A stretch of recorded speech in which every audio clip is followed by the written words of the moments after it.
Okay, so time for this week's edition of Stupid DriveWire Tricks. Um, I'm always trying to make using the CoCo as easy as possible and make it more accessible, hopefully to encourage people to explore what can be done with it and keep on using the CoCo. So I've added a tool that's handy for exploring all the software that's out there on the intertubes.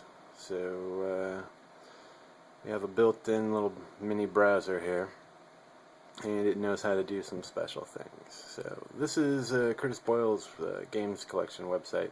Really cool site. A lot of work went into it. It's got all kinds of great info, and it's got downloads of a lot of games. So take a look at Outhouse. You can see there's screenshots and information about the game, all kinds of great stuff here. And at the bottom we've got a download. And normally you'd have to download that, get it into a disk image, get it into your CoCo, but we've made that a one-click kind of thing. So click on the bin, wait a second, come to your CoCo, and there's Outhouse ready to run, all in one step.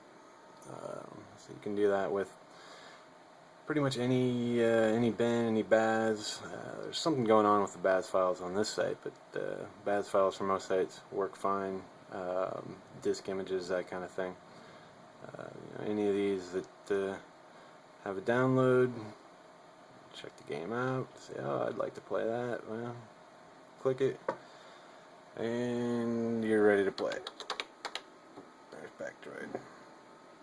So another thing you can do is maybe you want to have more than one file on a disk. We have append mode here, and now instead of generating a new disk image with the file you click on, it's going to add them, and that's particularly handy on some of these other sites. For instance, this one's got a bunch of great demos, but they're all ARC files, so you have to be able to unpack them. Well, the archiver is right up here, so we'll add that to the image, and then we'll add say a waterfall. It's a good demo. And so now we have all these files we've been clicking on are just being added to the disk image as we go. We've got our unarchiver in the file, we can run that and unpack the file. Say you build up a disk full of files you'd like to keep, that's no problem. You see right now it says it's in memory only because we're just holding a temporary image with all these files on it, but we can export it and just give it a name and send it anywhere we want to send it. So you can save these disks, create them dynamically very easily.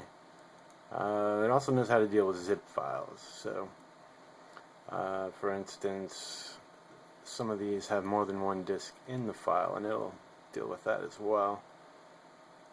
Let's go back to the disk collections here, and all of these collections have multiple files.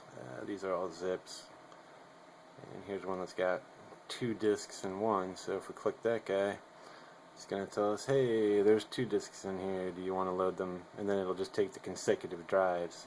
You got a working drive that you set down here, but of course if there's more than one disk image, you got to use more than one drive. So we'll say, yeah, that's fine.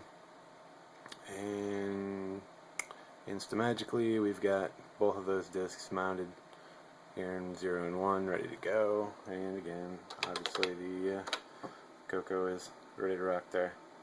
So that's pretty much it. It's a browsing tool to make exploring CoCo software as easy as possible. Right now it only works with DOS, disk extended color basic disk images, but I may add OS 9 support at some point as well. All the extensions it recognizes and what it does with them are user configurable, so you can tweak that, and at some point I'll add your own bookmarks. I'm not sure, maybe I'll make one site that links to a bunch of other sites with disks. Not sure what the best way to deal with that is, but got a few different ones in here now, and pretty much you'd say, oh, I want Black Cauldron, okay, click it, and load it in, is your game. So, all insta-magical, hopefully as easy as possible to encourage messing around with CoCos. And that's about it.